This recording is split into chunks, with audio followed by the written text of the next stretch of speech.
Salut à toutes et à tous et bienvenue dans Facette, un podcast destiné à tous les curieux et curieuses du monde vétérinaire.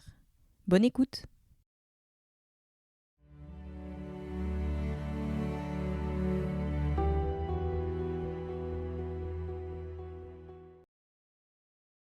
Et bien Lauriane, je suis ravie qu'on soit ensemble cet après-midi pour discuter. Presque un an après nos Oui, c'est premiers vrai. échanges de mail, pour te présenter aux oreilles qui nous écoutent, est-ce que tu peux commencer par me dire qu'est-ce que tu fais dans la vie ? Je suis vétérinaire et spécifiquement pour animaux de compagnie. Ok, t'as toujours su que c'était les animaux de compagnie et pas le reste ? Ou t'as eu des hésitations ? J'ai toujours su que je ferais vétérinaire praticien.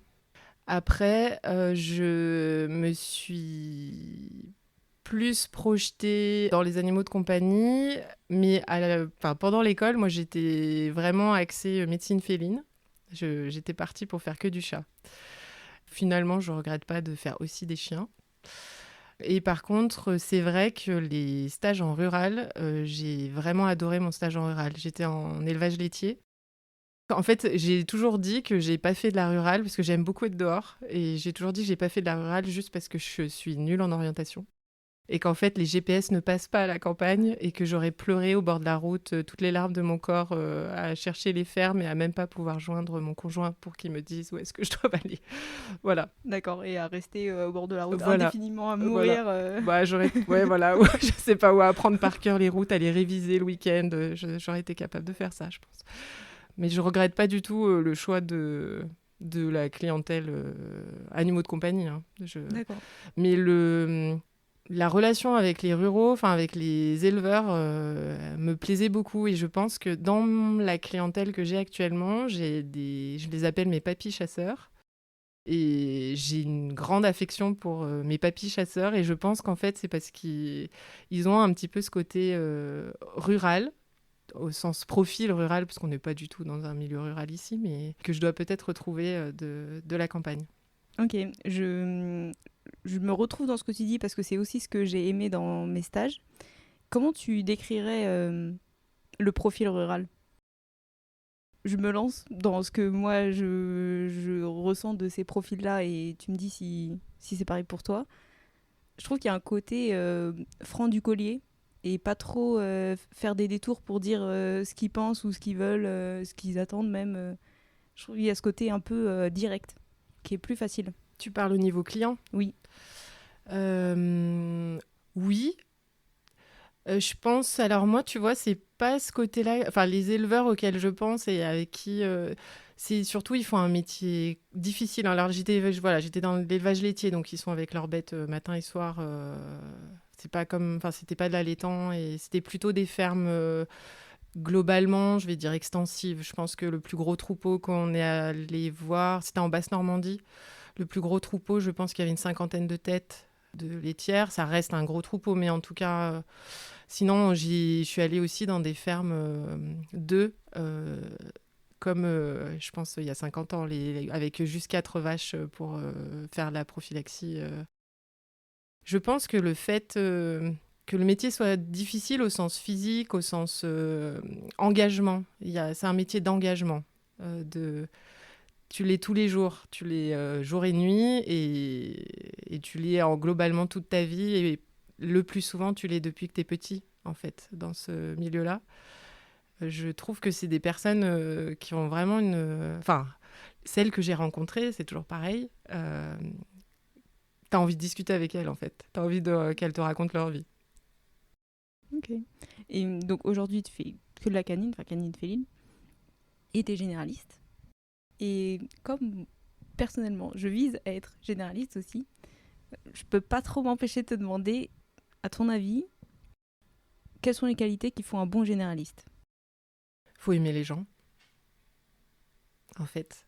Pour moi, enfin, même pour généraliste, que tu sois en rural ou en canine, ou en équine. Après, équine, je connais beaucoup moins bien. Hein, donc, pour moi, il faut aimer les gens. Après, dans le sens où aimer les animaux, c'est un peu le passage obligé. Sinon, tu n'aurais pas choisi ce métier. Tu es parti pour être dans le soin par rapport aux animaux. Mais pour être un bon généraliste, il faut aimer les gens.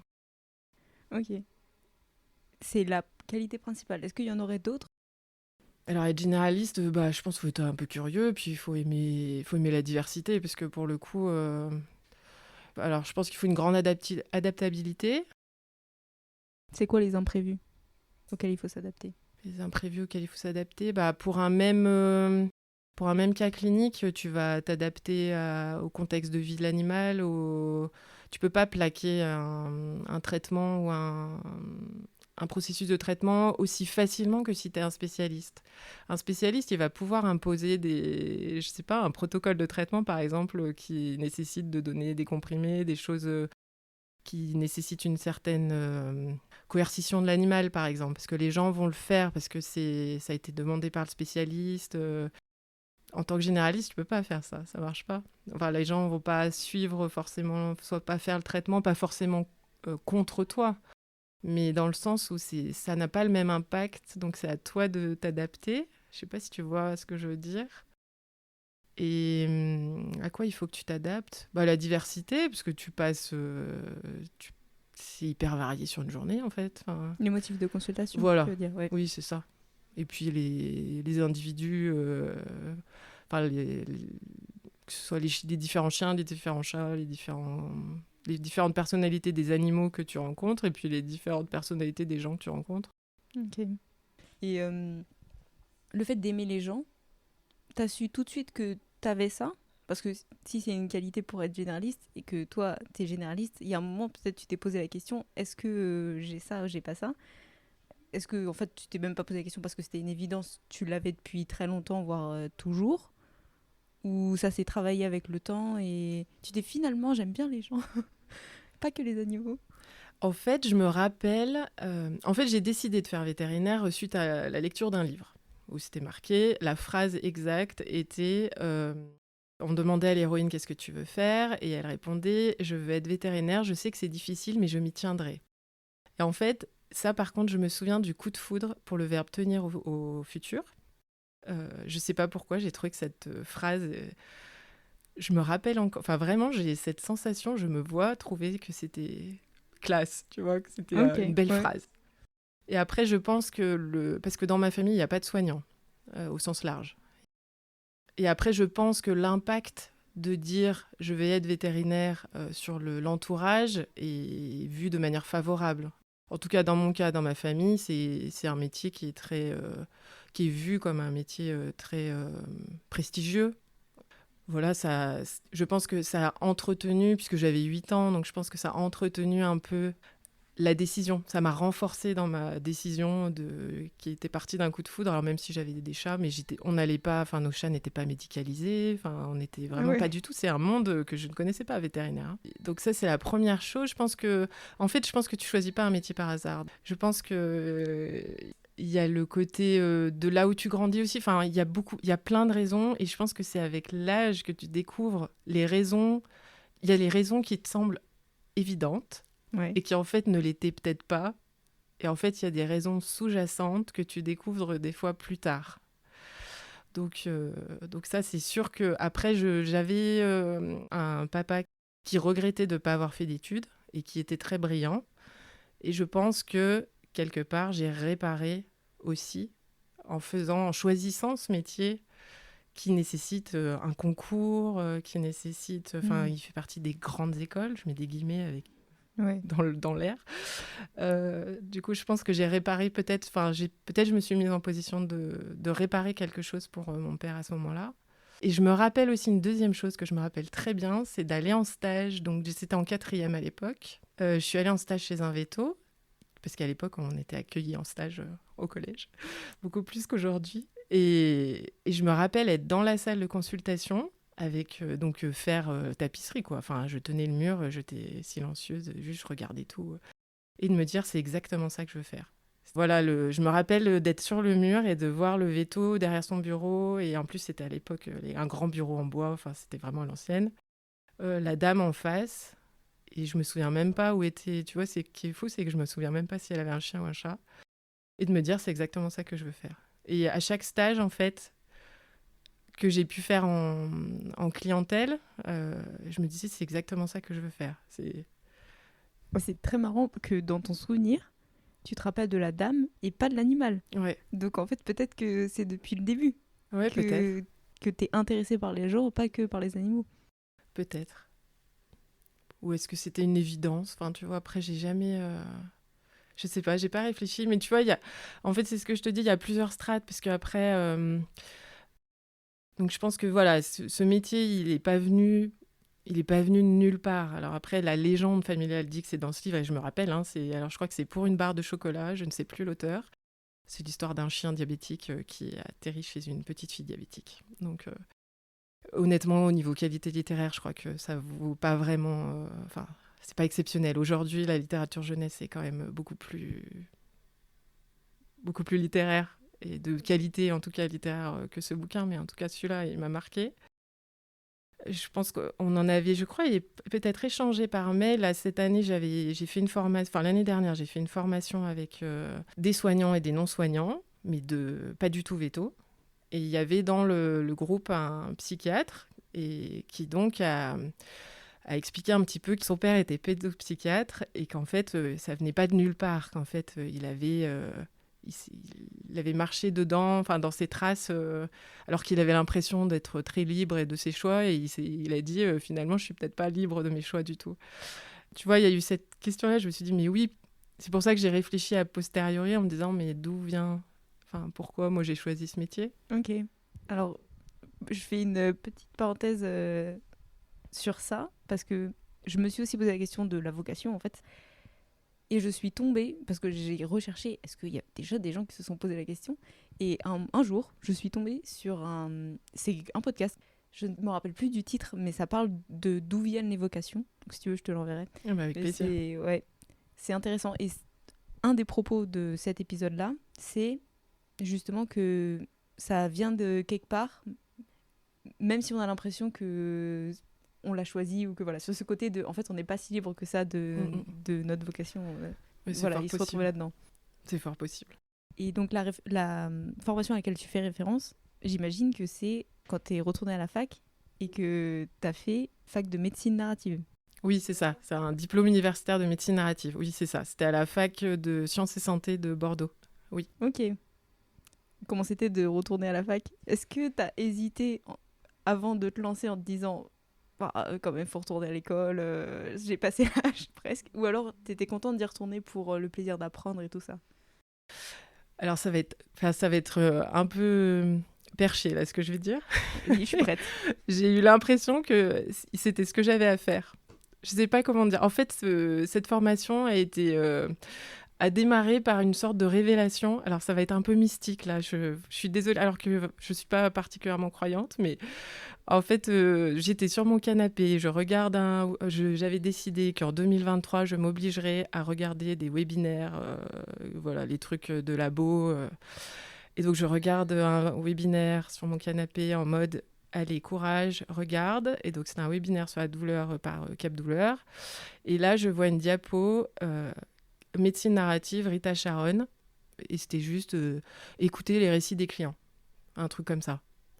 Et là, vraiment, en mode, je suis passée de avachi. Tu sais, le moment où je pense que tu as la montée d'adrénaline, donc du coup, tu as en fait, un peu comme dans tu sais, les romans mystiques où ils sont là, oui, la lumière, les nuages s'écartent, la lumière change et tout. J'ai vraiment eu l'impression de vivre ce moment-là en me disant, mais c'est quoi ce truc? Mais c'est pour moi. Enfin, voilà, je sais pas comment dire. En quelques mots, ça t'a Ouais, je me suis bloquée saisi. sur cette diapo. Ok. Je me suis dit, c'est un truc. Et du coup, j'ai tapé. Après, j'ai laissé passer quelques jours, puis j'ai tapé dans Google. J'ai vu qu'il y avait un DU de médecine narrative. J'ai regardé, j'ai pris les infos pour comment ça marchait, les inscriptions, tout ça. Donc, vétérinaire n'était pas dans les critères de recrutement, puisque initialement, c'est plutôt pour les soignants humains et ouvert aux littéraires à partir du master. Et j'ai laissé tomber. Enfin, c'était de côté, je sais pas comment dire, voilà, c'était de côté, mais... Et en fait, il se trouve que j'ai une copine qui s'appelle Marie, et qui est particulièrement perchée, elle le sait, hein, si elle écoute un jour ce podcast, elle le sait. Okay. Et elle a lancé un défi auprès de ses amis pendant l'été, donc elle a lancé un défi à la noix, là, une sorte de tu fais des méditations tous les jours, de réflexion, tout ça, en groupe.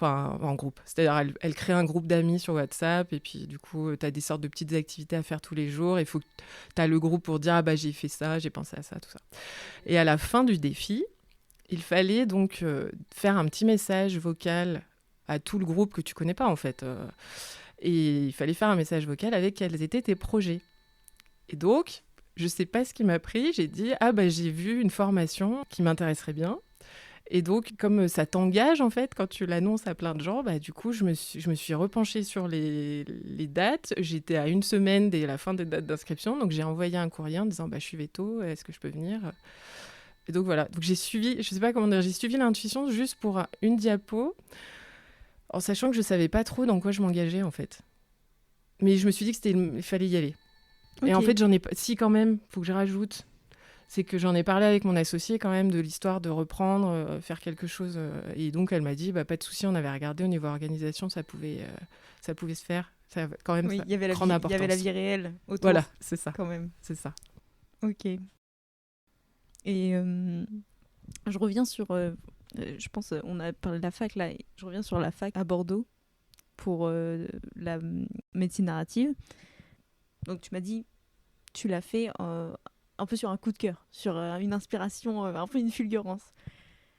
Est-ce que quand tu t'es posé et que tu as réfléchi aussi à ce que ça allait t'apporter dans ta pratique de vétérinaire généraliste, ou pas du tout, tu le vois vraiment comme un truc indépendant? En fait, je l'ai découvert après. En fait, j'ai su qu'il fallait que j'aille là-bas. Et voilà, c'est ce que je te disais. C'est une sorte d'un... Ouais, c'est bien, comme tu as dit, fulgurance, c'est un peu ça, ouais. Il y avait un mot sur ce que je faisais, en fait, un peu de manière intuitive. Alors, je me suis dit, mais il y a un truc à creuser. Donc, j'ai creusé. Et en fait, j'y suis allée plus avec curiosité. En fait, je savais pas trop ce que j'attendais de ça, puisque, en fait, médecine narrative, déjà, c'est un peu abstrait, obscur, parce que bon, t'as beau regarder la définition sur Internet, c'est pas hyper clair. Et puis, en plus, c'est quand même destiné aux soignants, plutôt humains. Rita Sharon, c'est un médecin, enfin, elle est interniste. Donc, alors j'avais vu il y avait une dimension littéraire. Et ça, c'est sûr que voilà, ça a quand même titillé un petit peu ma fibre littéraire. Je suis fille de littéraire, donc j'ai fait des sciences, mais eux, mes parents avaient un bac L. Donc j'ai quand même toujours aimé les matières littéraires. C'était un grand regret pour moi de ne pas avoir aujourd'hui, a priori, tu peux choisir. Enfin, a priori, non. Dans ce que j'ai compris, les filières se sont reconstituées malgré la possibilité de choisir les options. Mais quand j'ai entendu parler de cette réforme, je me suis dit, mais waouh, quoi, pourquoi pas moi? Enfin, voilà, la biologie, j'ai toujours adoré ça. Ça a été, je pense, que c'est parce que c'est des histoires. Et en fait, mais j'aurais gardé de la philo, j'aurais gardé, je pense que, ouais, j'aurais gardé le français, la philo, la bio. Enfin voilà, j'aurais gardé des matières littéraires que j'ai pas pu garder parce qu'il fallait que je fasse S, puisque je voulais faire veto. Mais j'y suis allée vraiment sans savoir, puisqu'en fait, quand on est arrivé à la formation, une des deux responsables de la formation a dit la médecine narrative, c'est un processus de transformation. Donc au début, je me suis dit waouh, je suis arrivée dans une secte, un truc. Qu'est-ce que je fais là? Mais bon, je sais pas. Ça m'inspirait quand même, puis elle avait quand même l'air sympa. Et en fait, après avoir fait toute l'année, j'ai compris ce qu'elle voulait dire. Je prends l'image d'un iceberg. Tu vois, tu as le sommet de l'iceberg, puis tu as une énorme masse en dessous de l'eau, mais que tu vois pas. Le sommet de l'iceberg, c'est le côté écoute du client. Voilà, tu te dis médecine Ok. narrative égale écoute du client. En fait, la médecine narrative, c'est pas du tout que l'écoute du client. Voire, c'est l'écoute je dis client, mais c'est du patient, d'ailleurs, très précisément. Mais en fait, ce n'est que la conséquence de tout le reste, en fait. Alors que quand tu regardes, par exemple, cette diapo, tu vois, de Cap Douleur, tu te dis, oui, faire de la médecine narrative, c'est apprendre à écouter les patients. Alors qu'en fait, non, c'est faire de la médecine narrative, t'apprends tellement de choses que tu as pour conséquence de savoir mieux écouter les patients. Mais par contre, toi, en fait, c'est toi qui es transformé au sens où tout ce que tu as appris, toutes les matières qu'on t'a fait découvrir, les réflexions que ça t'a amené. En fait, cette formation, elle m'a amené à réfléchir à plein de sujets, enfin à m'intéresser à des tas de choses qui font qu'aujourd'hui, j'ai l'impression d'être beaucoup plus riche de connaissances et donc de capacité de, je vais dire un gros mot, hein, mais d'intersubjectivité, c'est-à-dire de capacité de me mettre à la place, ou en tout cas d'essayer de me rendre compte, enfin de me mettre dans les baskets de celui d'en face, euh, beaucoup plus facilement en fait. Et donc ça améliore mon écoute. Mais en fait, c'est pas j'ai pas juste appris à écouter. Enfin, c'est pas que des techniques. C'est pas une ligne directe, ouais. Entre Voilà, j'ai étudié ça, pouf, maintenant je sais faire de l'écoute parce que j'ai eu des exercices d'écoute. c'est ça. C'est des exercices d'autre chose. Oui, Parce que d'ailleurs, tu me disais que c'est vachement pratique en fait. c'est vrai. Et en fait, c'est exactement, tu dis le bon mot. C'est notre responsable de. Donc, si elle écoute un jour, ça, il faudra pas le couper au montage. Parce qu'en fait, et je vois tout à fait ce qu'elle veut dire, elle corrigeait systématiquement ceux qui, dans la promo, disaient des techniques. En fait, une technique, c'est un outil. Quand ils disaient des outils, la médecine narrative, c'est un outil pour. En fait, non, c'est pas un outil, c'est une pratique. C'est exactement ça. C'est en fait, c'est c'est pas j'ai un problème, donc j'applique telle méthode ou telle ou j'ai quelque chose à faire et je vais appliquer la méthode. C'est pas un arbre décisionnel, c'est une pratique, c'est une manière de faire, c'est une manière d'être quelque part un peu. Même si tu réfléchis pas comme ça, tu te le conscientises pas en disant alors je vais être comme ci comme ça. Mais Ok. Et aujourd'hui, est-ce que les consultations, ça te permet d'entretenir ta pratique ou est-ce que tu fais des exercices à côté de pratique de médecine narrative pour entretenir ça, voire progresser? Enfin, je sais pas si c'est possible, mais... alors oui et non. C'est-à-dire que oui, si, je fais des exercices à côté, mais c'est compliqué pour l'instant. Les exercices que tu peux faire, alors il y a deux aspects sur la médecine narrative. Il y a l'aspect que je vais dire, enfin je vais l'appeler comme ça, mais culture générale. C'est-à-dire que dès que tu as un sujet auquel tu penses, il faut tirer le fil en fait. Et tu vas regarder un peu. C'est de la curiosité, du coup. Voilà, être C'est- curieux, en Ok. fait, être curieux de tout. Et c'est là où j'ai découvert que les sciences sociales, enfin, les sciences humaines, pardon, pas sciences sociales, les sciences humaines au sens large, en fait, on en a besoin, mais tout le temps, enfin, pour tout le temps. En fait, je me suis dit, mais c'est complètement fou, en fait, on n'en est pas du tout pendant notre cursus. Mais quel que soit, en fait, je pense, le métier qu'on choisit, enfin, à partir du moment où tu es en contact avec d'autres gens, il y a quand même peu de métiers où tu es tout seul. On devrait avoir dans le cursus des sciences humaines. Alors les sciences humaines, c'est énormément de matières différentes. Alors après, tu peux avoir des affinités avec plus l'une ou l'autre. Ça, il n'y a pas de souci. Hein, mais c'est ça qui est l'avantage, c'est que tu peux choisir aussi un petit peu ce qui t'intéresse hein, comme sujet. Mais ouais, entretenir la curiosité ou en tout cas ne pas la brider. Ne pas te dire non mais ça non, en fait. Enfin voilà, être curieux mais d'autres choses que, que des choses purement scientifiques, médicales, techniques. Justement, pas être dans la technique, quoi. Donc il y a cet aspect-là, où c'est sûr qu'après la formation... alors déjà, avant, j'étais quand même plutôt curieuse. Hein. Après, je suis quelqu'un qui papillonne beaucoup, je m'intéresse à plein de trucs, mais je vais pas forcément être capable d'écrire une thèse sur tous les sujets. Hein. Je vais avoir des bases sur plein de sujets. Après, ou savoir où aller chercher si je veux réécouter un truc ou approfondir. Mais de toute façon, j'aurais pas le temps de tout faire dans une vie, il n'y aura pas le temps. Mais l'autre aspect, entraînement, les entraînements, c'est avec les ateliers de médecine narrative. Donc ça se fait en groupe. Et ces ateliers-là, c'est vraiment de la pratique. On s'entraîne déjà à utiliser des outils, les outils, là, pour le coup, d'analyse littéraire. Pour après, en fait, comme c'est un entraînement, après, quand les gens te parlent en consultation, tu entends les métaphores, tu entends les répétitions, tu entends les champs lexicaux, ça devient presque un réflexe. Alors, je suis très visuelle, donc moi, c'est presque que je les vois en surbrillance, quoi. De me dire, ça fait 4 fois qu'ils répètent ça. Il y a 4 fois que ce mot est là, donc ça, c'est important. Il faut que j'accorde l'importance à ce mot, que le client accorde à cette notion-là. Donc, il y a ce côté-là, entraînement d'analyse littéraire, il y a le côté échange, en fait, entretien de la curiosité, on en revient là, culture générale, qu'en fait, pour un même texte ou une même œuvre qu'on étudie ensemble, tu peux avoir différentes interprétations dans un même groupe de soignants, et on ne va pas l'interpréter de la même manière. Donc ça t'entraîne à écouter d'autres points de vue que le tien. Donc, et en plus, comme c'est des gens en général avec qui tu t'entends bien, bah, tu es quand même beaucoup plus tolérant. Donc le jour où tu es avec des clients où tu n'as pas forcément envie d'être particulièrement tolérant, tu as quand même un entraînement pour l'être, donc tu vas l'être. À quoi ça sert sinon les ateliers? Ça aide à... Oui, il y a évidemment le développement de ta créativité, ton imagination, parce qu'il y a des exercices d'écriture. Donc, alors c'est des exercices d'écriture, il n'y a pas besoin d'être littéraire, hein. C'est vraiment... l'idée, c'est... Les exercices sont hyper courts, tu as une consigne. Les cours, dans le sens, c'est 1 à 5 minutes grand maximum. Hein. C'est très spontané, en fait. Ouais, c'est ça. C'est après avoir étudié l'œuvre et les discussions, après avoir fait les discussions, tu as un exercice d'écriture. Et le fait de travailler ton imagination, on en a besoin tout le temps, de travailler ta créativité. Le quotidien, on fait que ça, en fait. Enfin, pas que, mais presque.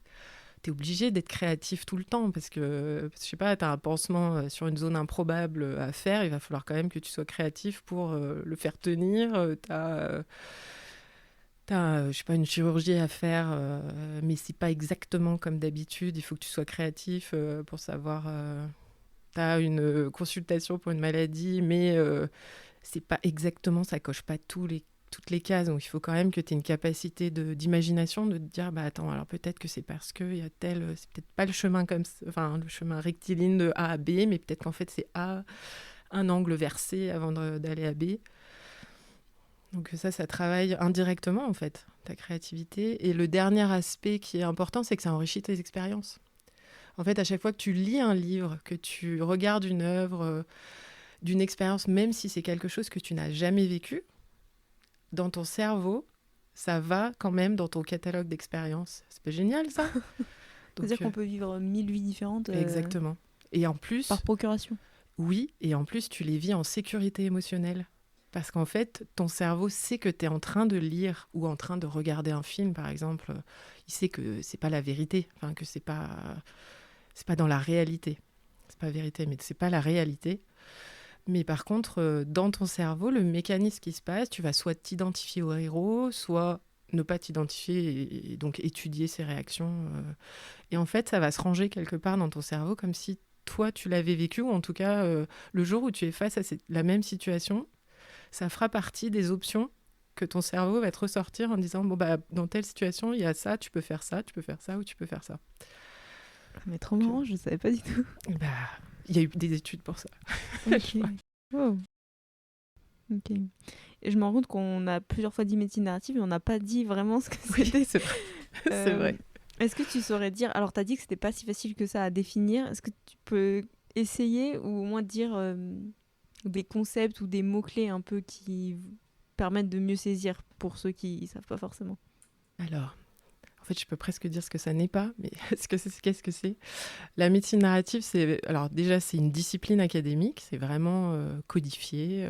Il y a un programme qui a été donc conceptualisé par Rita Sharon il y a plus de 20 ans. Donc c'est une médecin américaine qui a aussi je crois qu'elle a un PhD en littérature américaine ou anglaise. Et qui en fait a considéré qu'on pouvait utiliser les outils de la littérature dans le métier dans la pratique de la médecine. Et par ce biais-là, en fait, alors elle a une phrase, mais je dois pouvoir te la retrouver. Alors attends. Alors, donc la définition de Rita Sharon de la discipline, c'est la suivante. Alors attention à mon accent anglais, c'est to recognize, absorb, interpret and be moved to action by the stories of others. Alors, en français, elle a été traduite par reconnaître, absorber, interpréter et être ému par les histoires des patients. Sauf que moi, là-dedans, je ne me reconnais pas du tout. Parce qu'en fait, déjà, mes patients, ils ne me racontent pas d'histoire. Alors, ils m'en racontent peut-être, mais de manière indirecte. Et il faut quand même que j'essaye d'analyser leur comportement parce que moi, j'ai des clients et des patients. J'ai 2 choses différentes. Et en fait, quand tu reviens à la version originale et que tu la traduis vraiment mot à mot, En fait, je trouve qu'il y a des choses qui n'ont pas été retranscrites. Alors, reconnaître, absorber, interpréter, pas de souci. Mais be moved to action, ça a été traduit en français par être ému. Alors, c'est vrai que étymologiquement, ému, ça vient de mouvoir, ça vient du mouvement. Mais moi, je trouve que, en fait, littéralement, c'est être poussé à l'action. Et je trouve que c'est beaucoup plus intéressant parce que je considère que je fais un métier hyper pratique. Donc, j'agis en permanence. Donc, ça me parle beaucoup plus, le coup de j'écoute et après j'agis. Ok. J'y vais, quoi. En 2 temps. En 2 temps, exactement.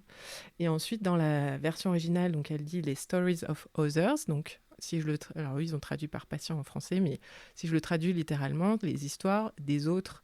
Et moi, mes autres, ils sont doubles, parce que j'ai des autres humains et j'ai des autres animaux. Donc, elle est beaucoup mieux en version originale.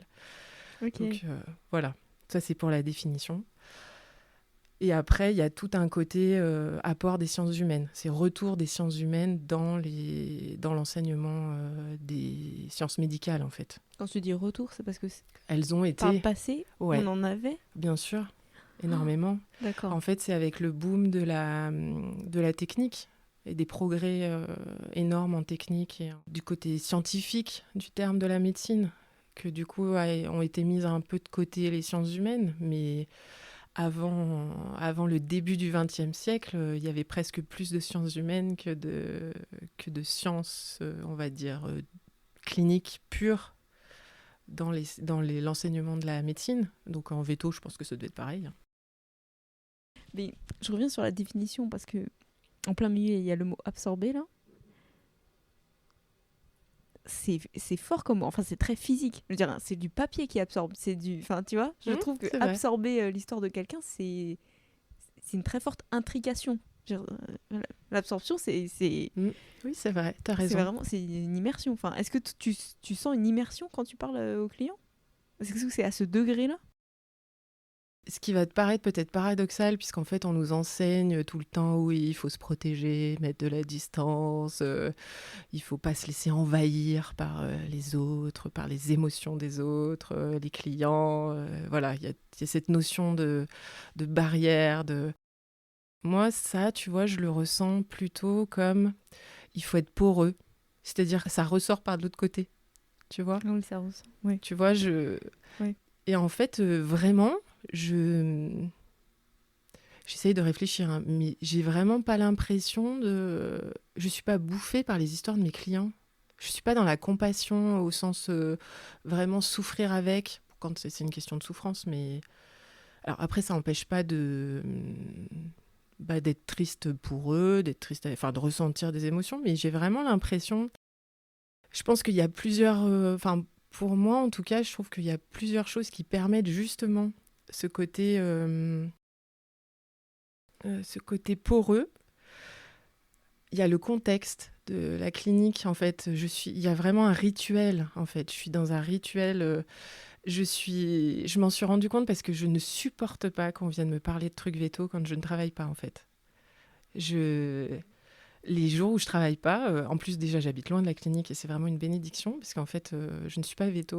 En général, je dis pas trop mon métier en dehors enfin, quand je suis pas au boulot.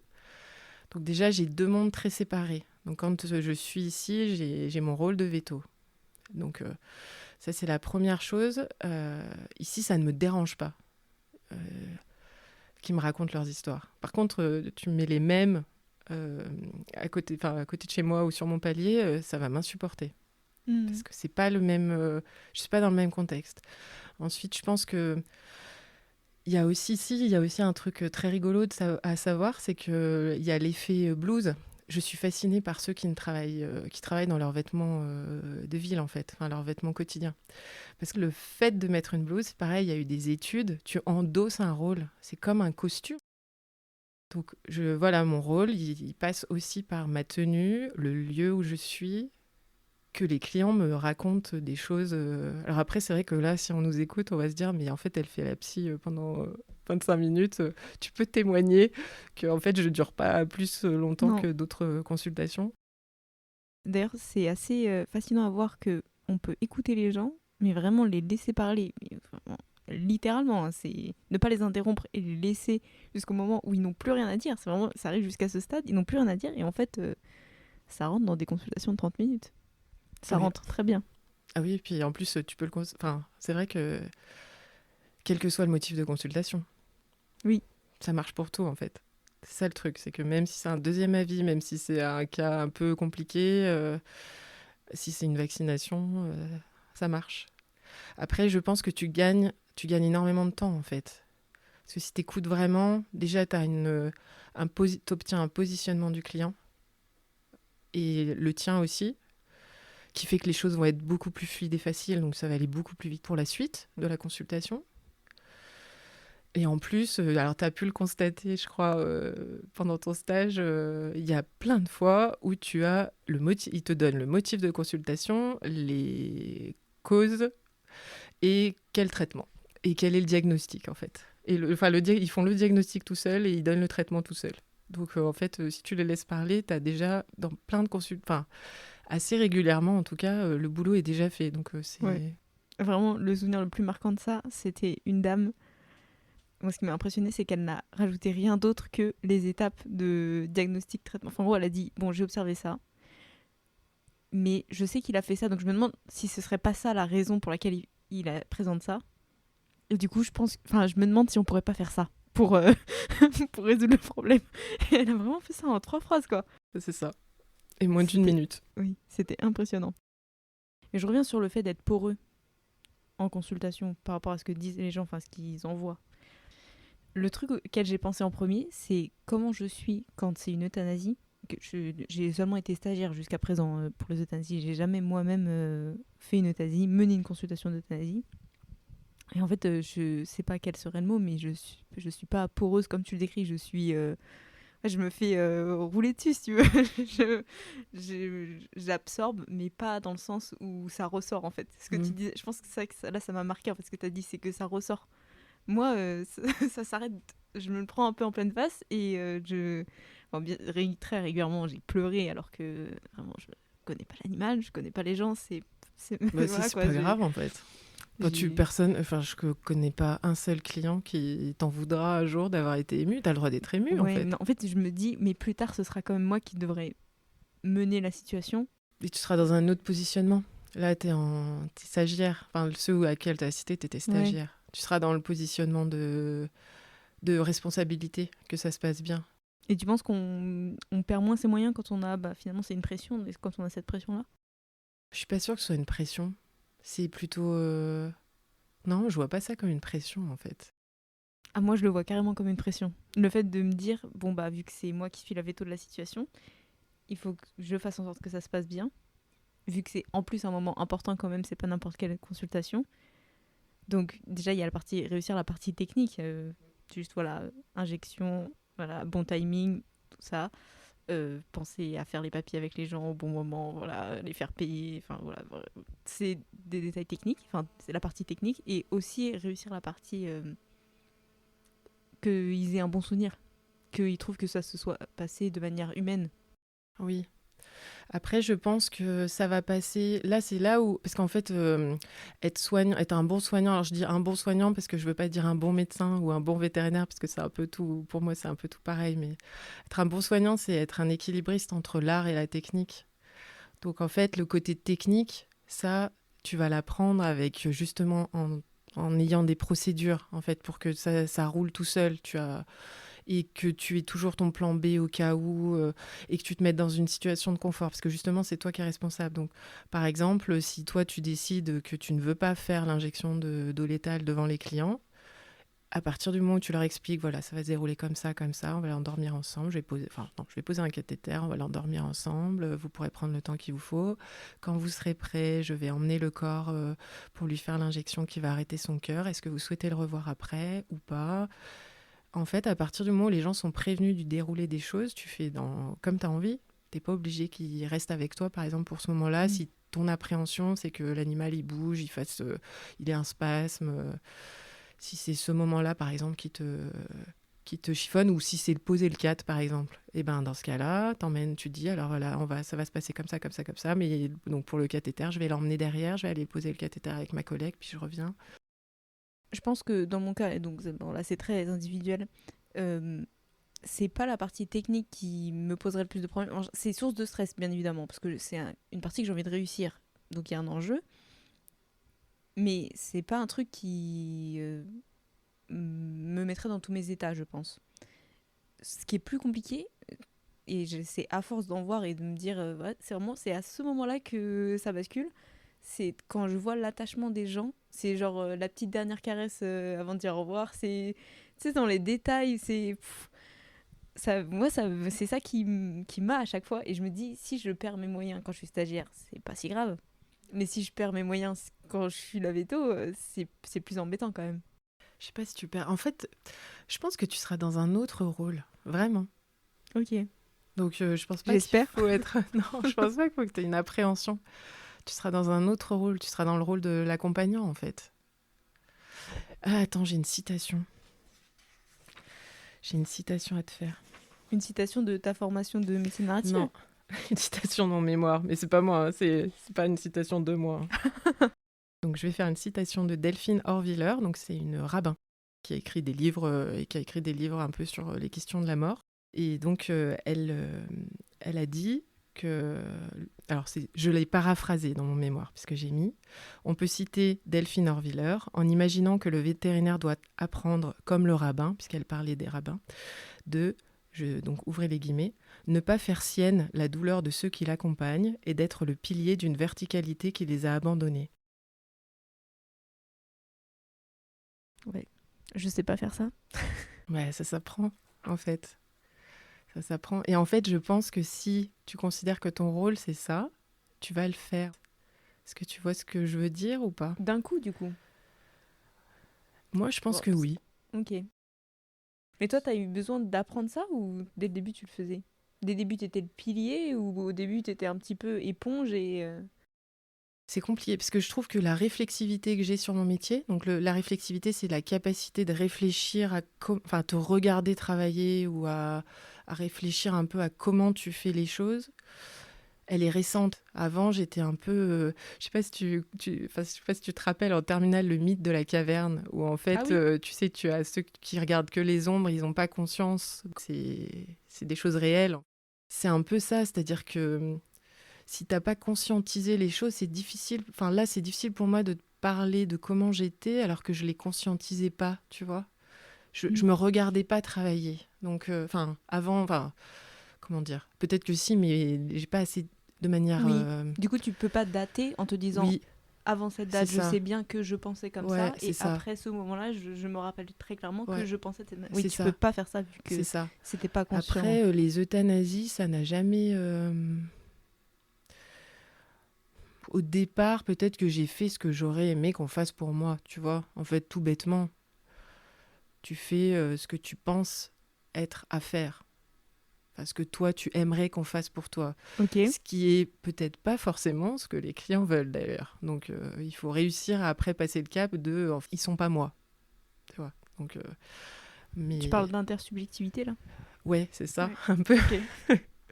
Il faut apprendre à faire ça. Mais après, enfin, ça, c'est sûr qu'au début, enfin, et même maintenant, il y a des choses que je fais et qui probablement devraient être corrigées ou repensées. Ou si je pouvais me filmer, tu vois, et revoir la scène, et je dirais, ah ouais, mais en fait, là, non, j'aurais pas dû dire ça, en fait. Voilà, c'est possible aussi. Hein. Enfin, je prétends pas du tout à la perfection ou à quoi que ce soit. C'est juste que c'est vrai que là, maintenant, ça fait au moins un an où j'ai l'impression, enfin, en tout cas, je me régale encore plus dans mon boulot que ce que je me régalais déjà avant, qui était déjà pas mal. Mais là, je trouve vraiment que je fais un métier vraiment mais trop, trop intéressant, quoi. Parce qu'il y a tellement de choses à regarder, à faire, à réfléchir. Donc, pour revenir à ton histoire d'euthanasie, je pense que non, faut pas s'inquiéter là-dessus. Tu y arriveras, hein, de toute façon, comme tout le monde, en fait. Hein. Et même si tu as la larme à l'œil, et même si tu leur demandes une seconde, oh, les gens, ils t'en voudront jamais d'être émus. Surtout pour cette consultation. Mm. Parce qu'eux sont émus, donc je vois pas... Ouais. Il n'y a pas de problème, en fait. En fait, personne... Enfin, je sais pas d'où vient cette idée, peut-être, qu'il y a une manière de faire, d'être... Enfin, d'être justement très dans la dignité technique, presque, enfin, je vais dire froideur, mais c'est un peu connoté négatif. Mais en fait, personne nous demande ça, en fait. Ouais, mais je sais pas, un pilier, c'est solide et c'est froid et Bon, c'est alors, si droit. tu veux, Et alors que faudrait que je le paraphrase en mettant un roseau, alors. c'est quand même une position où on est Oui, t'es le le sachant. soutien et Oui, oui, on est censé être une partie solide oui. de ce qui est en train de se passer. Après, Mais mais ton boulot, c'est aussi de enfin, pour le coup, ça va être d'intellectualiser ce que tu es en train de faire. Parce que réellement, ce que tu es en train de faire, c'est juste un truc de dingue. Et tu peux pas te dire, non, mais là, je suis en train de faire un truc de dingue. Bah, tu peux pas le faire à ce moment-là. Tu peux y oui, réfléchir avant, après, en discuter, enfin voilà, rechercher des choses. Mais sur le moment, on est bien d'accord que c'est pas le moment de se dire, non, mais je suis en train de faire quoi là je... Parce qu'en fait, enfin, tu es un individu, qu'il soit humain ou non humain, c'est pas anodin. Enfin, ça n'a pas, ça n'a pas zéro impact sur ton cerveau, hein. Alors ça dépend un petit peu aussi, c'est toujours pareil, de ton histoire. Il y a des espèces où ça va te faire un impact différent. Euh, Par exemple, tu peux être sensible avec certaines espèces et moins avec d'autres. Mais dans tous les cas, ça te fait quelque chose. Il y a quand même le phénomène de dissociation qui se met en place de toute façon avec le contact avec la mort, hein. tu peux te dire c'est quoi la dissociation? Alors la dissociation, en fait, c'est une dissociation cognitive, c'est où tu mets en place un mécanisme de défense psychique sur quelque chose qui est traumatisant. Quand je dis traumatisant, je ne porte pas de jugement au sens, je dis pas c'est horrible ou quoi que ce soit, c'est juste c'est traumatisant. La mort est traumatisante pour les humains. En général, enfin, en tout cas sur les humains, c'est traumatisant. La mort, mais que ce soit d'individus humains ou non humains, voire des morts, ça te fait quelque chose au niveau du cerveau. Et en fait, il y a un processus de défense psychique. Alors là, je pense que ce serait plutôt un psychologue ou un psychiatre qui pourra mieux t'expliquer que moi, mais qui se met en place où tu vas faire une dissociation cognitive. C'est-à-dire que tu vas comme couper, tu procèdes à une sorte de coupure entre tes émotions et ton cerveau pour pouvoir justement mener à bien la tâche qui t'est demandée. Tu peux mettre n'importe quel traumatisme, hein. Alors, des choses traumatisantes, voilà, enfin, typiquement, enfin, la mort, c'est quand même assez traumatisant en général. De toute façon, ce processus, il se met en place dès l'école. Donc, il est déjà en train de se mettre en place. Tu l'as déjà probablement entamé, hein, ce phénomène de dissociation. C'est un mécanisme de défense de ton cerveau, c'est pour pouvoir survivre, en fait. C'est vraiment, ça a été prouvé. Enfin voilà, il y a des études là-dessus, hein, alors là, les études, il y a une véto qui s'appelle le docteur Margaret Brosnahan, qui est américaine, et qui est en train de regarder un peu justement ce processus, parce que ça a été beaucoup étudié sur les médecins, les syndromes post-traumatiques chez les militaires aussi, tu vois, ça Ah, relève du d'accord. même mécanisme de défense, en fait. Et il y a une véto américaine qui est en train de bosser sur le sujet par rapport aux étudiants véto. Parce qu'elle bosse en école veto. On peut pas lutter contre puisqu'on est obligé d'être en contact avec la mort dans notre métier. Donc il faut faire quelque chose et on peut pas vivre des traumatismes tout le temps. Donc il faut mettre des mécanismes de défense. Mais par contre, évidemment, on peut essayer de travailler sur soit réduire la fréquence des traumatismes, parce qu'il y a des choses qui sont plus traumatisantes que d'autres, selon les individus. Sur aussi conscientiser la dissociation que tu vis, ou en parler après, par exemple, ou réfléchir après à ce que tu fais, ou en discuter, ou voilà, essayer d'explorer un peu tous les questionnements qui sont autour, en fait, parce qu'en fait, autour de la mort, tu as plein de questionnements éthiques, de questionnements philosophiques, que tu peux pas te poser quand tu es avec Madame Machin et en train d'euthanasier Kiki sur la table, quoi. C'est pas possible. Tu peux Oui. pas. Mais par contre, il faut que tu fasses attention, puisque la dissociation cognitive peut avoir des conséquences néfastes, en fait. Parce que si tu es complètement détaché de tes émotions, il y a un moment, ça marche plus, hein. Tu peux pas. Ça peut pas être en continu. Mais est-ce que... C'est ça. Ouais, ok. Mais du coup, toi, tu le sens que pendant les euthanasies? Et quand la consultation d'euthanasie est finie, pouf, tu passes à l'autre, tu reviens en... Enfin, Non. tu sors de la dissociation? Déjà, en canine, on a énormément de chance par rapport aux mixtes et ruraux, hein. La chance énorme, c'est que la plupart du temps, nous, on euthanasie quasiment jamais sur injonction. Alors qu'en mixte et en rural, enfin en gros, si tu as une activité rurale, les injonctions sanitaires, quand tu vas te retrouver à devoir euthanasier un troupeau, donc en plus des animaux sains, pour une raison sanitaire, et c'est une injonction préfectorale, ou en tout cas, tu as un devoir d'obéissance, je ne sais pas comment dire autrement.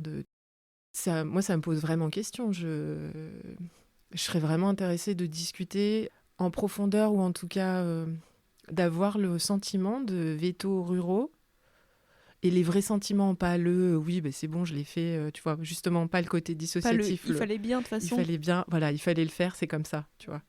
Mais en fait, réussir à avoir, tu sais, les gens qui s'assoient et qui te disent vraiment, ou en tout cas, s'ils y parviennent, ou en tout cas, essayer qu'ils trouvent le chemin pour m'expliquer comment ils réussissent à vivre ça, et comment ils réussissent à le digérer, à être poreux pour ce genre de situation. Parce que ça, moi, je ne l'ai pas. Dans ma carrière, j'ai eu une seule fois une euthanasie sur demande de dépositaire de l'autorité publique. Et honnêtement, je me rappelle comme si c'était hier. Et en plus, c'était une euthanasie en plus sans anesthésie préalable, donc avec le chien qui tombe sous la seringue. Honnêtement, je pouvais pas la refuser, puisque dans le code de déontologie, si tu relis, alors c'est pas le code de déontologie, mais si tu relis sur le site de l'ordre, c'est vraiment bien fait. Ils expliquent, t'as une partie sur les euthanasies. Ils expliquent vraiment dans quel cas on peut refuser, dans quel cas on peut pas, pourquoi on peut pas, et que la priorité c'est, faut jamais oublier qu'on dépend du ministère de l'Agriculture. Nous, notre responsabilité première, c'est la sécurité sanitaire. En fait, on protège les populations humaines initialement. Notre rôle, c'est ça, c'est pas autre chose. On en revient un peu à aimer les gens, même si là, c'est les aimer sous la contrainte, mais je veux dire, c'est quand même eux la priorité. Oui. En fait. Oui, des fois on l'oublie, parce que dans notre métier, en plus il a évolué de telle sorte que, en fait, les vétérinaires, si on parle juste même avant le XXe siècle, on était quand même sur des animaux utilitaires. On avait une fonction quand même, pour la majorité des animaux, ça avait une fonction utilitaire. Et là, aujourd'hui, on a quand même vraiment de plus en plus glissé vers un autre statut. Et donc, du coup, toutes ces règles peuvent devenir très compliquées à comprendre et à appliquer, parce qu'en fait, on a changé notre attitude par rapport à nos patients. Pas forcément je dis pas, c'est peut-être pour le mieux, mais par contre, ça nous pose plus de problèmes d'éthique et de questionnement intérieur, en fait, que probablement un veto Allez, si on met un veto tout début 20e siècle, il devait se poser vachement moins de questions que nous. Mais tu dirais que t'en as souvent des dilemmes éthiques ? Non, pas souvent, mais juste assez pour être stimulant, quoi, pour y réfléchir un peu. Ok. Stimulant, c'est un adjectif positif ou c'est quand même un peu lourd des fois De toute façon, à partir du moment où tu as un dilemme, c'est compliqué, parce qu'un dilemme, en fait, le problème d'un dilemme, c'est un nœud gordien. Je sais pas si tu connais en fait, alors c'est chez les Grecs. Il y avait un nœud à défaire avec un nœud impossible, et en fait, je crois. Alors, j'espère que je dis pas de bêtises. Non, je voudrais pas dire de bêtises, parce qu'après, ça ferait honte si un jour ma prof de grec ancien de 4e et 3e m'écoute. Mais il y a un héros qui a résolu le problème du nœud indéfaisable en le tranchant en deux avec son épée. Et en fait, c'est dans le sens où les dilemmes éthiques, il n'y a pas de solution. Tu es obligé de trancher et de choisir de toute façon d'un côté ou de l'autre, quoi. Ouais, mais ça me fait penser à les légendes, je pense que c'est aussi de la mythologie, où ils tranchent le bébé. Parce qu'il y a deux personnes qui... Je sais plus s'il y a deux femmes qui disent que c'est leur. Et donc, du coup, il le coupe en deux. Je sais plus s'il le coupe en deux ou s'il les menace de les couper en deux pour qu'elle s'arrange et qu'elle fasse pas... Enfin, que ça finisse pas comme ça. Mais un dilemme, ça veut dire qu'il n'y a pas de bon choix. Du coup. Non. Enfin, qu'il n'y a pas de... Non, il faut que de tu choix fasses... qui satisfait tout, quoi. De toute façon, à partir du moment où tu as des questionnements éthiques, c'est qu'il n'y a pas de réponse. Il n'y a pas une seule réponse. En tout cas, moi, c'est comme ça que je vois l'éthique. C'est qu'en fait, les réponses sont individuelles. Alors, en fait, c'est souvent des questionnements qui nécessitent des discussions, mais où en fait, à la fin, tu auras beau avoir discuté avec la Terre entière, on n'arrivera jamais à trop savoir dans quel cas on fait comme ça et dans quel cas on fait comme ça. Enfin, peut-être il y en a qui vont se dessiner, une majorité, puis il y a d'autres cas, tu ne sauras pas. Si tu veux, là, il y a un podcast que je suis tombée dessus ce matin à la radio. C'était une discussion sur la définition de la mort, l'évolution, puisqu'il y a eu un moment, c'était... Alors le problème, c'est que je l'ai pris en route, il faut que je la réécoute, parce que c'était quand le réveil a sonné. Et où en fait, il y a une évolution. Et à la fin de la discussion, il disait, oui, en fait, on ne peut pas trancher, puisqu'en fait, il y a eu un moment, c'était le cœur qui s'arrête. Mais en fait, avec le progrès de la technique, bah non, c'est plus vraiment quand le cœur s'arrête. Donc on a dit, ah bah non, c'est quand le cerveau s'arrête. Sauf que là, avec les progrès de la technique, maintenant on commence à se dire, mais en fait, le cerveau, il s'arrête peut-être pas tant que ça, ou c'est peut-être parce qu'on avait, avec les progrès de l'imagerie, en fait, on découvre des cerveaux qui marchent plus longtemps qu'avant. Tu vois, peut-être qu'il y a 30 ans, il y a des gens qu'on a déclarés en mort cérébrale, alors qu'avec l'imagerie d'aujourd'hui, ils seraient maintenus en vie encore quelques... Alors, en général, quand on discute de ta mort ou pas cérébrale, c'est quand même que t'es pas en très bon point. Mais par contre, voilà, ça pourrait se discuter. C'est des questions éthiques, quoi. Alors, c'est souvent, ça tourne de toute façon autour des grandes questions. La mort, la vie, enfin, tu vois, les grands questionnements, quoi. Et ça donne quoi en consultation? T'en as en tête, là des cas où, bon, clairement, c'était... Oui, j'en ai. Ouais. Par exemple, les traitements de la leishmaniose, c'est un dilemme aussi. Parce qu'en fait, un chien leishmanien est un réservoir de leishmanie qui est une zoonose.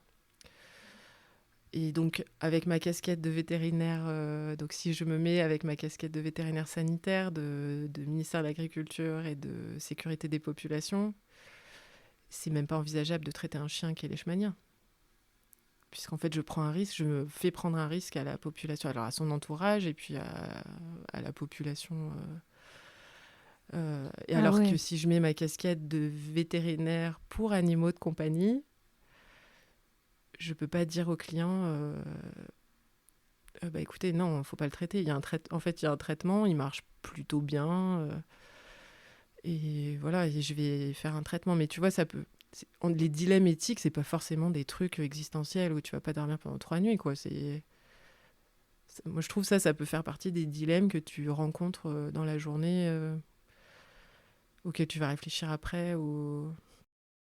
Oui, il y a quand même... Alors tu dis, c'est pas forcément un truc qui te tient éveillé pendant 3 nuits de suite, mais quand même, il y a ce côté un peu rémanent où même si c'est un peu en fond, que c'est pas que tu y penses de manière vive en permanence, peut-être tu vas y repenser dans la journée ou te dire, est-ce que j'ai vraiment fait le bon choix ou est-ce que c'est la bonne chose à faire, sans forcément se dire j'aurais dû faire autrement ou comme tu dis se flageller et tout, mais j'ai l'impression que dans les dilemmes éthiques, il y a quand même ce truc en commun de rémanence, un peu de continuer à y penser parce qu'en fait c'est pas tout à fait au clair, enfin c'est parce qu'il n'y a c'est pas de pas réponse. serein, quoi. Il n'y a pas de réponse simple, en fait. Et peut-être que dans un cas, tu vas faire une chose, dans un autre, tu vas faire une autre. Hein. Ça t'est déjà arrivé de proposer l'euthanasie à un chien leishmanien? Dans tous les cas, je leur explique. Je leur explique que ça fait partie des options et je leur explique que c'est une zoonose. Et vraiment, j'ai déjà dit... Alors après, le truc, tu peux pas forcer les gens non plus, évidemment. Hein. Mais par exemple, des gens qui n'ont pas les moyens de faire le traitement, je leur explique que vraiment, c'est problématique. Parce que pour le coup, là, ils ont un chien réservoir pour de vrai, quoi. Parce qu'à la limite, là, avec le traitement, tu te dis, bon, tu peux t'arranger avec ton éthique. Ouais. Tu vois, tu te dis, ouais, mais en fait... J'ai diminué la pression parasitaire. Voilà, il est plus trop leishmanien, il est leishmanien, mais pas trop réservoir. Donc voilà, s'il n'y a pas de traitement mis en place, ça peut se discuter, quoi. Après, t'as dilemme souvenir éthique. de gens qui t'ont dit, bon, ok, de toute façon, on n'a pas les moyens, on n'a pas envie d'avoir cette maladie, il est vieux, je sais pas ce que peuvent dire les gens dans ce cas-là. On en a un qui n'a pas été traité. Et c'est pas moi qui ai géré le cas. Donc après, c'est bien, comme ça j'ai pu dire ce que je pensais, mais ça n'avait pas d'impact, tu vois. Okay.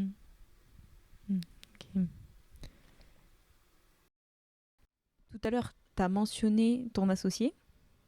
Oui. Est-ce que le fait de s'associer, c'est une idée que tu avais depuis bien longtemps, voire depuis le début que tu es veto? et t'envisageais pas de rester salarié longtemps, voire toute ta vie? Est-ce que ça faisait partie pour toi du métier de veto que d'être libéral? Oui, ça en faisait partie, mais c'est parce qu'en fait, j'avais aucune représentation du métier, hormis les stages que j'ai faits, et ils étaient tous en libéral. Mais ça m'a même pas traversé l'esprit qu'on puisse être salarié pendant des années, en fait, voire toute sa carrière. Ok. C'est un métier libéral.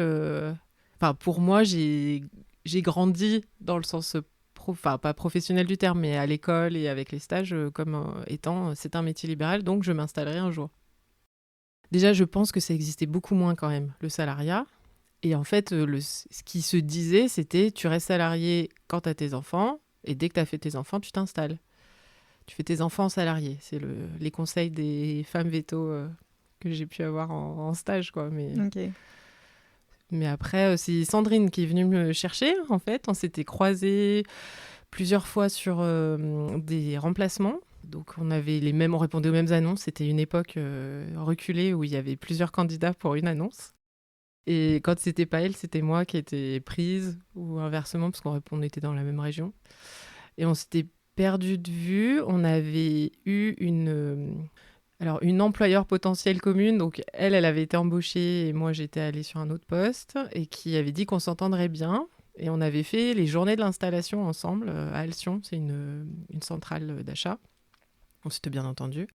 On s'était perdu de vue pendant 1 an ou 2, mais avec Facebook, en gros, on était en lien sans être en lien. C'est-à-dire qu'on n'échangeait pas, mais on savait qu'on pourrait se contacter du jour au lendemain avec ce genre de réseau social.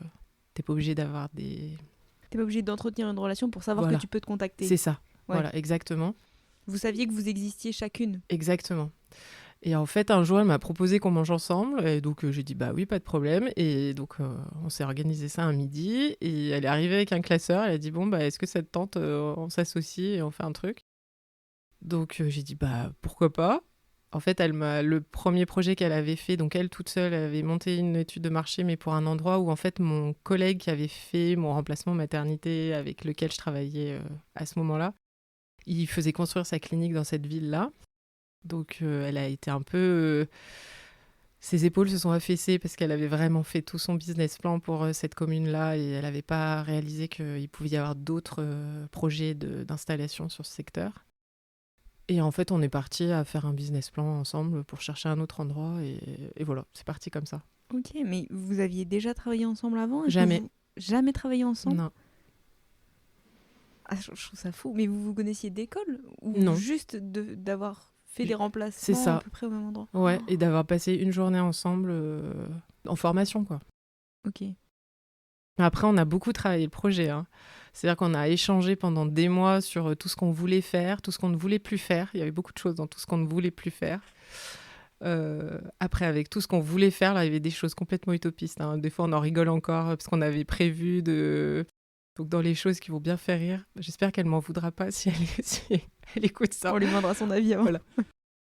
On avait prévu de faire des gâteaux, par exemple, 1 fois par semaine pour les clients. On était vraiment dans un truc très... En fait, on a vraiment préparé avec énormément de sérieux le projet, hein, au niveau business plan. Enfin, vraiment, je pense que c'est aussi pour ça que ça a marché vite et aussi bien, puisque très rapidement, on a vraiment grossi. Mais à la fois, il y avait un petit côté Martine ouvre sa clinique vétérinaire, quoi. Donc, on était là, ouais, on fera ça. En vrai, on n'avait pas vraiment de notion aussi du temps que ça prend, voilà, la gestion d'une clinique et le travail à côté. Donc, non, on n'a jamais fait de gâteau. Ok. Voilà. Et donc là, vous êtes toujours 2 associés. Oui. Est-ce que c'est un choix de rester à 2 ? Est-ce que vous envisagez de vous associer à plus ? Ou est-ce qu'il y a vraiment un truc, s'associer, c'est de trouver la bonne personne et du coup... Dans notre cas, je pense pas me tromper, mais on va rester à 2. Okay.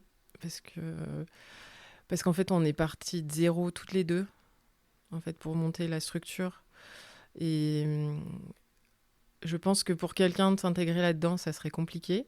Parce on a vraiment et en plus, on a un mode de fonctionnement qui qui est vraiment à deux temps, qui est extrêmement symétrique, et ça voudrait dire passer à 3 temps ou plus, tu vois. Et je pense que on est vraiment sur du 50-50 sur tout, en fait, tout le temps. Et du coup, je pense que ça serait compliqué pour la personne qui s'intègre dedans, et même pour nous, de laisser de la place. Donc non, a priori, pour l'instant, en tout cas, je dis pour l'instant, parce que je sais pas, hein, mais je connais pas l'avenir, mais en tout cas, ni l'une ni l'autre n'avons exprimé le souhait de rajouter un associé. Ok. Et comment t'as su que ça allait le faire avec Sandrine? Parce qu'en plus, vous vous êtes pas connus de longues années avant. Tu vois, avec des copains de promo où on s'est vus pendant 4 ans maintenant et on a passé les cliniques ensemble, même les pires cliniques ensemble. On est amis, mais en plus, on s'est vus travailler ensemble. Et donc, des fois, plus ou moins rigolant, on s'est dit qu'on s'associerait. Mais toi, ça n'a pas été le cas. Et c'était rapide quand même, en fait, finalement. Même s'il y a eu beaucoup de travail sur le business plan. En termes d'historique, de connaissances. Comment t'as su que un peu c'était la bonne personne? C'est bizarre de dire ça comme ça, mais tu vois. Oui, mais c'est vrai. Comment j'ai su? Parce qu'on s'était bien entendu à cette formation, déjà. Après, parce qu'on a des points communs. Tu vois, nous, on est rentrés à l'école par le concours B. On n'est pas rentrés C'est par la le fac? concours A. Ouais. Donc, ça nous fait un point commun Enfin, on a été toutes les deux accueillies à l'école. Vous êtes moins bons que ceux qui ont passé le concours A. Donc, ça peut créer des points communs. Enfin, et après, je pense qu'on a beaucoup discuté. Et en fait, on avait plein de choses sur lesquelles on était d'accord. Et je pense aussi que le fait qu'on ne se connaît... On n'était pas amis, en fait. Et je pense que ça fait que ça a bien marché. Parce qu'en fait, on n'était pas amis. C'est un partenaire... Enfin, c'est une association de... Alors, ça n'empêche pas qu'on se confie beaucoup l'une à l'autre, mais en fait, on se voit jamais en dehors. Ça étonne souvent les salariés quand elles découvrent ça, parce qu'on en a eu plusieurs. Mais en fait, on se voit quasi jamais en dehors. Enfin, quasi jamais. Je crois que je peux dire jamais. Et peut-être, ouais, je sais pas, on va se faire peut-être une soirée ou deux labo ensemble, voilà, pour dire... Une soirée labo. Oui, C'est voilà, tu vois, professionnel allez, du ça coup. reste professionnel, Ouais. mais on va être contente de passer la soirée toutes les deux. Mais on va pas aller au cinéma ensemble, par exemple. On n'a pas. C'est pas que on s'aime pas, on s'apprécie pas ou quoi que ce soit. Je pense qu'on pourrait le faire, mais ça se fait pas. Je sais pas comment te. Je pense pas que ce soit un manque ni de son côté ni du mien. On est super contente de travailler toutes les deux. Les jours où, quand il y en a une qui remplace une salariée absente, parce que normalement, donc on se voit que le lundi matin jusqu'à 14h. Et le vendredi, on se voit 2 fois par semaine. Donc on s'oblige à manger ensemble lundi et vendredi, parce que sinon on ne se voit pas quand il y a les consultations. Mais on est trop contente quand il y en a une qui fait le samedi en plus, qu'on se retrouve toutes les deux. Enfin voilà, mais on aime beaucoup travailler ensemble. Mais après, on ne se voit pas en dehors. Ouais. C'est une relation professionnelle en fait. Oui, c'est Tout ça. à fait 100% professionnelle. 100% Même s'il y a beaucoup professionnel, de... mais avec une... Enfin, tu vois, pas strictement professionnel, dans le sens où on partage des choses de notre intimité ensemble. Un peu comme je le ferais avec des amis. Et encore, peut-être même qu'elle sait des trucs que mes copines ne savent pas forcément. Mais... mais oui, on est sur une relation, on va dire, professionnelle plus. Mais... Ok. Ok. Et c'était comment de créer sa propre clinique? Est-ce que tu le referais aujourd'hui? Je sais pas. Je pense... Alors, c'était comment? C'était très excitant. Et puis c'est chouette à deux, parce que en fait c'est quand même c'est un très gros projet de monter. Enfin, si tu veux que ça fonctionne, il y a quand même beaucoup de choses à faire, et puis il y a beaucoup de choses que tu dois découvrir. Voilà, enfin je sais pas, les rendez-vous avec les banques, les assurances, il y a des milliers de choses auxquelles on pense pas, auxquelles il faut s'inscrire et que tu soupçonnes même pas, dont tu soupçonnais même pas l'existence avant. Après, donc c'est vraiment le côté très excitant. Par contre, c'est très prenant quand même. Et après, est-ce que je le referais Je pense que si je le refaisais, ce serait pour avoir une clinique beaucoup plus petite que celle qu'on a aujourd'hui. Ok. Je repense à ce truc de la fac là. Je pense que ça a évolué depuis parce que oui, on n'a pas dit depuis combien de temps t'es véto. Je vais dire entre toi et moi, mais en fait on sait pas. On sait pas il y a quoi Oui, c'est entre vrai. toi et moi. C'est vrai. Et il y a... Attends, t'es veto depuis 17 ans? Oui, Donc c'est il y a...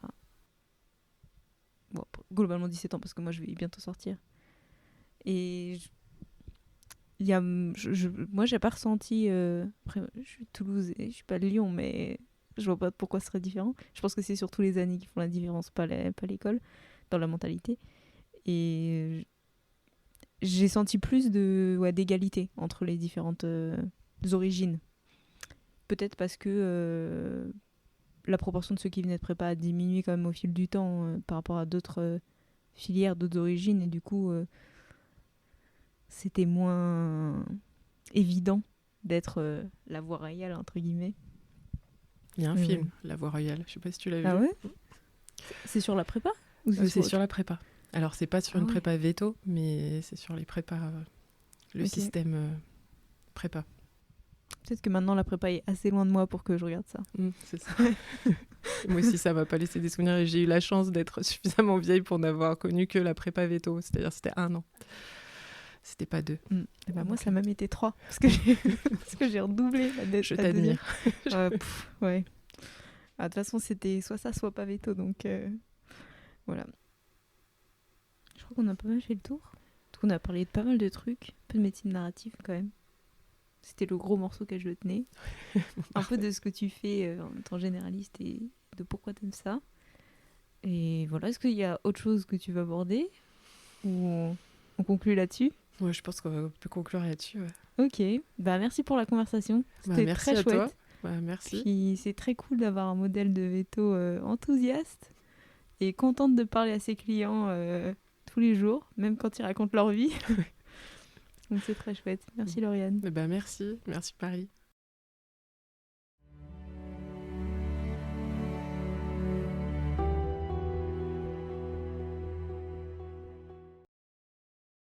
Merci d'avoir écouté cet épisode. S'il vous a plu ou qu'il a suscité une réflexion, l'espace commentaire est ouvert. D'autres épisodes de ce podcast sont d'ores et déjà disponibles.